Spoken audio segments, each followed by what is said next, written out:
সৈনিক তৈরি হচ্ছে, ইনশাআল্লাহ জাগরণ রুখে দেওয়ার সাধ্য কারো হবে না। এই জমিন আমাদের পূর্বপুরুষরা, এই জমিন আমাদের পূর্বসূরীরা, শাইখুল হিন্দ মাহমুদ হাসান দেওবন্দি তার খাম আর হস্ততে সিদ্ধ এই জমিন, এই জমিন আমাদের পূর্বসূরীদের রক্তে বিধৌত এই জমিন, এই জমিনে রক্ত দিয়েছেন সৈয়দ আহমদ শহীদ রহমতুল্লাহি আলাইহি, এই জমিনের জন্য রক্ত দিয়েছেন আবুল কাদের শহীদ রহমতুল্লাহি আলাইহি, এই জমিনের জন্য রক্ত দিয়েছেন কাজী শরীয়তুল্লাহ রহমতুল্লাহি আলাইহি, এই জমিনের জন্য অসংখ্য ওলিয়া উলিয়া, অসংখ্য আলেম ওলামা, অসংখ্য দিনদার মানুষ রক্ত অশ্রু ঘাম ঝরিয়েছেন। ইনশাআল্লাহ সময় এসেছে, এখন তাদের অশ্রু ঘাম আর রক্ত এবার রং আনবে ইনশাআল্লাহ। কথা বলো ঠিক না বেশি? কথা বলছি, অন্তরের মধ্যে গেঁথে রেখো। জীবন চলার মূলনীতি, সব কথার জবাব, কিছু কিছু কথার সময় নিল। আল্লাহ পয়গম্বর বললেন, আজিবুহু, আমার সৈনিকরা জবাব দাও। এখন গায়রুল্লাহ পরত্বের আওয়াজ উঠতেছে, এখন আর মুমিন নীরব থাকতে পারে না। আপনার জমিনের মধ্যখানে হুবলের নামে পরত্বের স্লোগান উঠছে, হুবলকে বড় বলা হচ্ছে। আল্লাহর কোন একত্ববাদী বান্দা এখন নীরব থাকতে পারে না। ওমর রাদিয়াল্লাহু আনহু জিজ্ঞাসা করলেন, মা নাকুলু ইয়া রাসূলুল্লাহ, হুজুর কি জবাব দিব? আপনি যখন জবাব দিতে বলছেন, আপনি আমাকে জবাব শিক্ষা দেন।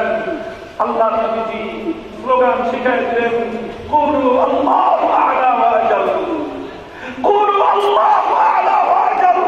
হুবল বড় নয়, লাত বড় নয়, মানাত বড় নয়, উজ্জা বড় নয়, আসমান আর জমিনের মধ্যে বড় একমাত্র কে? আল্লাহু আকবার। ও মুসলমান, মনে রাখো, যখনই কোনো গায়রুল্লাহর জয়ের স্লোগান উঠবে, যখনই কোনো গায়রুল্লাহর নামে জয়ের স্লোগান উঠবে, ইমানদার তখন নীরব থাকতে পারে না। ইমানদারের সব শক্তি তখন তার কণ্ঠে একত্রিত হয়ে চিৎকার করে আকাশ বাতাস মুখরিত করে খোদার আরশ পর্যন্ত আওয়াজ পৌঁছে দিতে হবে, লিল্লাহি তাকবীর।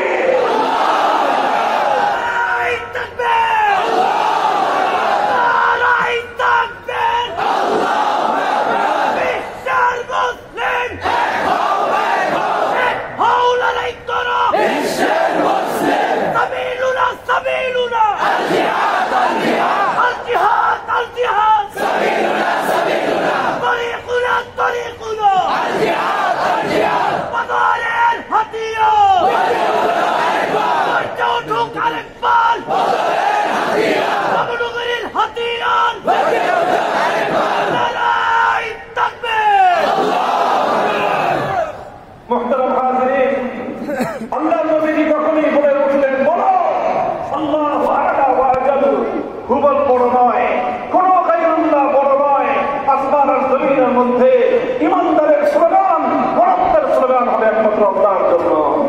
আল্লাহর বরত্বের এই জয়গান, আল্লাহর বরত্বের এই স্লোগান, এটা যেন আমার আর তোমার কণ্ঠ থেকে দুনিয়ার কোন শক্তি কেড়ে নিতে না পারে।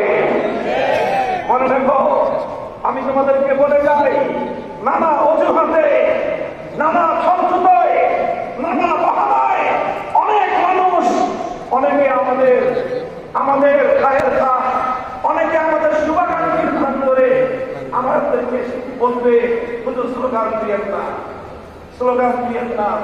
তোমাকে যদি কেউ বলে মামুন হকের নামে স্লোগান দিও না, মেনে যাবা। কারণ সত্যতার জবাব। তোমাদেরকে যদি কেউ বলে বাবুনগরী হুজুরের নামে স্লোগান দিও না, মেনে যাবা, সত্যতার জবাব। তোমাদেরকে যদি বলে হেফাজতে ইসলামের নামে স্লোগান দিও না, মেনে যাবা, কারণ সত্যতার জবাব।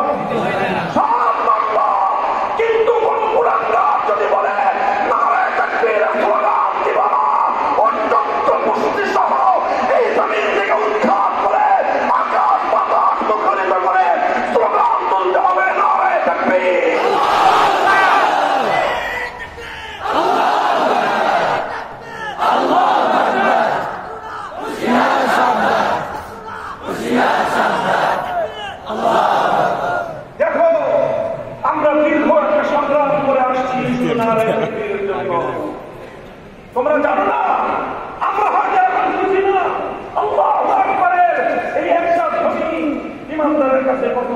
মুসলমান, আমরা জানি না, বুঝি না, কারণ এই আল্লাহু আকবারের জন্য আমি একজন হয়তো রক্ত দেই নাই, এই জন্য আমাদের কাছে মূল্য বুঝে আসে না। এর জন্য রক্ত দিয়েছে এক শ্রেণীর মানুষ, আমাদের এই জমিনে এক শ্রেণীর মানুষ এর জন্য রক্ত দিয়েছে। আমরা তাদের অনেককে হয়তো মনে করি যে তারা আমাদের চেয়ে ভালো ইমানদার না, আমরা অনেককে মনে করতে পারি তারা আমাদের মতো আলেম ওলামা না, কিন্তু তারা শুধুমাত্র নারায়ে তাকবীরের জন্য জীবন দিয়েছে, এই জমিনেই তার ইতিহাস রচিত হয়েছে।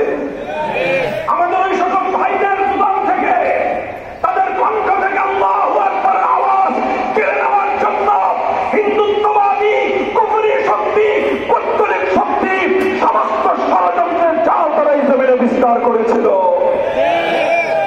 কিন্তু তারা জীবন দিয়েছে, ফাঁসি কাস্টে ঝুলেছে, হাসি মুখে মরণকে তারা বরণ করে নিয়েছে। জীবনের অন্তিম সময়ও আল্লাহু আকবার তারা ছেড়ে দেয় নাই। মুহতারাম হাজিরিন, আমি কোন রাজনৈতিক নেতার নাম নিব না, কোন রাজনৈতিক দলের নাম নিব না, তবে আমি আমার ওই সমস্ত ভাইদের প্রতি শ্রদ্ধা নিবেদন করতে একজন পরিমাণ কার্পণ্য আমি করব না, যারা জীবনের অন্তিম সময় পর্যন্ত পৌত্তলিকতার বিরুদ্ধে লড়াই করতে গিয়ে কণ্ঠ থেকে আল্লাহু আকবারের ধ্বনিকে তারা ত্যাগ করে নাই। আল্লামা মহিবুল্লাহ বাবুনগরী হাফিজাহুল্লাহ, এই পুরা বাংলার মুসলমানরা তার কাছে 1000 বছর পর্যন্ত ঋণী হয়ে থাকবে। এই কত বছর? 1000 বছর পর্যন্ত এই জাতির ইমানদাররা শোধ করতে পারবে না।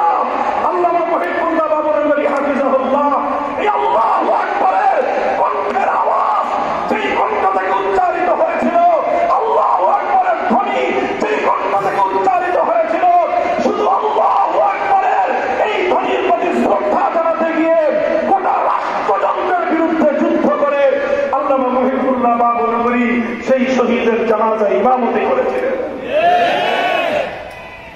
ভাই, মানুষ চিনতে প্রতিদিন পরীক্ষা করতে হয় না। 3 মণ ভাত, 3 মণ চালের ভাত, এটা রান্না হয়েছে কিনা এটা বোঝার জন্য প্রত্যেকটা চাল কিনে দেখতে হয় না। একটা ব্যাগের মধ্যে 1.5 মণ 1 মণ ব্যাগের মধ্যে ভাত সিদ্ধ হলো কিনা এটা ঠিক দেওয়ার জন্য 3টা চাল যথেষ্ট। কথা বলেন ঠিক না বেশি? কার হৃদয়ের মধ্যে ইমানি জজ্বা কতটুকু আছে, আল্লাহর ভয় তার হৃদয়ে কতটুকু আছে, সমস্ত কুফর এবং সমস্ত বাতিলের মোকাবেলায় তার হৃদয়ের মধ্যে কতটুকু হিম্মতের সাহস আছে, প্রতিদিন প্রমাণ দিতে হয় না, যুদ্ধের রণাঙ্গনেই তার প্রমাণ দেওয়া লাগে। বলো, তোমরা আমাকে অনেকে বাধ্য করো, কেউ হয়তো কোন কষ্ট পাও যে মামুনুল হক কেন মহিবুল্লাহ বাবুনগরীর পক্ষ নিয়ে এত বড় চিৎকার করে। আরে আমি তো চিৎকারের জন্য করি, মহিবুল্লাহ বাবুনগরীর ব্যক্তির জন্য নয়। আমি তো জানি তিনি সেই কাজ করেছেন 1000 বছর এর মাটিতে, আর কোন মধ্যে মুজাহিদ এমন দুঃসাহস দেখাতে পারবেন কিনা সেটা সন্দেহের বিষয়। এই জন্য আমাদেরকে তার প্রতি শ্রদ্ধা জানাতে হবে। আমি শ্রদ্ধা জানাই সেই রক্তের স্রোতকে, সেই রক্তের পরবর্তী প্রজন্মকে, যারা আজও আল্লাহু আকবারের ধ্বনি তাদের কণ্ঠ থেকে বাদ দেয় নাই। বুঝলে বুঝবেন, না বুঝলে পরে আপনারা প্রশ্ন করবেন আমি কি বলতে চাইলাম। আমি তাদের পরবর্তী প্রজন্মকে বলে দিব, আমি তাদেরকে পরামর্শ দিব, খবরদার কোন রাজনৈতিক স্বার্থের কারণে, কোন রাজনৈতিক ধান্দার কারণে, কোন রাজনৈতিক গুরুকে খুশি করবার জন্য কোন ব্যক্তি, কোন পরিবার, কোন গোষ্ঠী, কোন রাষ্ট্র কাউকে খুশি করার জন্য ইমানদার আল্লাহর বরত্বের প্রশ্নে আপোষ করতে পারে না। কথা পরিষ্কার? কথা পরিষ্কার? মুহতারাম হাজিরিন, আমি আমার কথার একটা দৃষ্টান্ত প্রদর্শন করলাম। সব কথার জবাব দিতে হয় না, কিছু কিছু কথার সময় নীরব থাকা যায় না। এই উসুল মনে রাখবেন, এই উসুল মনে রেখে আমাদেরকে চলতে হবে। আলহামদুলিল্লাহ, এই উসুল, এই নীতি আমাদেরকে আমাদের সরকারে কায়নাত নবী আরবি মুহাম্মদুর রাসূলুল্লাহ সাল্লাল্লাহু আলাইহি ওয়াসাল্লামের পবিত্র সিরাত থেকে আমরা শিক্ষা পাই। কথা বলেন ঠিক না বেটি? আমি তোমাদেরকে আরেকটা আদর্শের দৃষ্টান্ত দেখাই। খলিফাতুল মুসলিমিন أمير المؤمنين خليفة رسول الله صلى الله عليه وسلم وصاحبه في الغار ثاني اثنين في الغار أبو بكر الصديق رضي الله تعالى عنه خليفة المسلمين أبو بكر الصديق رضي الله تعالى عنه إن أبا بكر كان رقيق القلب إن أبا بكر كان رقيق القلب أمة মধ্যে হৃদয়টা নরম কোমল একেবারে মোমের মতো নরম এই সিফাতের মধ্যে এই বৈশিষ্ট্যের ক্ষেত্রে আবু বকর সিদ্দিক রাদিয়াল্লাহু তাআলা আনহু অনেক বেশি প্রসিদ্ধ ছিলেন কথা বলেন ঠিক না বেঠিক ঠিক আবু বকর সিদ্দিক রাদিয়াল্লাহু তাআলা আনহু খুবই নম্র স্বভাবের মানুষ ছিলেন খুবই নম্র স্বভাবের মানুষ ছিলেন এত নম্র যখন আল্লাহর নবী অন্তিম শয়নে সজ্জিত আল্লাহর পয়গম্বর যিনি যখন